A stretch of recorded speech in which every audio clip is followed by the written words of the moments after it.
Hello everyone, welcome to Sanmarga classes. ಘನಗಳು ಮತ್ತು ಘನಮೂಲಗಳು ಅಧ್ಯಾಯದ 29ನೇ ಪ್ರಶ್ನೆಯನ್ನ ಗಮನಿಸಿ. ಘನಮೂಲ 64 ಗುಣಿಸು 27ರ ಬೆಲೆಯನ್ನ ಕಂಡುಹಿಡಿಯಿರಿ.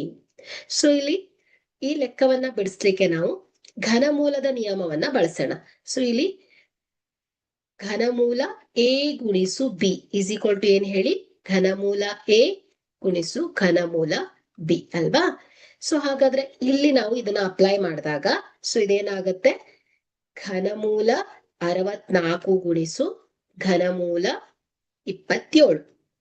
ಸೊ ಈಗ 64ರ ಘನಮೂಲ ಏನಾಗತ್ತೆ ಹೇಳಿ ನೋಡಿ, ಕ್ಯೂಬ್ ರೂಟ್ ಆಫ್ 4 ಗುಣಿಸು 4 ಗುಣಿಸು 4 ಗುಣಿಸು ಘನಮೂಲ 27. ಸೊ 3 ಗುಣಿಸು 3 ಗುಣಿಸು 3. ಸೊ ಹಾಗಾದ್ರೆ ಘನಮೂಲ 64 ಎಷ್ಟು ಬರುತ್ತೆ, 4 ಗುಣಿಸು ಘನಮೂಲ 3 27 ಏನ್ ಬರುತ್ತೆ, 3 ಬರುತ್ತೆ. ಸೊ ಈಸ್ ಈಕ್ವಲ್ ಟು 4 3 12 ಅಲ್ವಾ. ಹಾಗಾದ್ರೆ ಇಲ್ಲಿ ಇದರ ಬೆಲೆ 12 ಆಗಿದೆ. Thank you.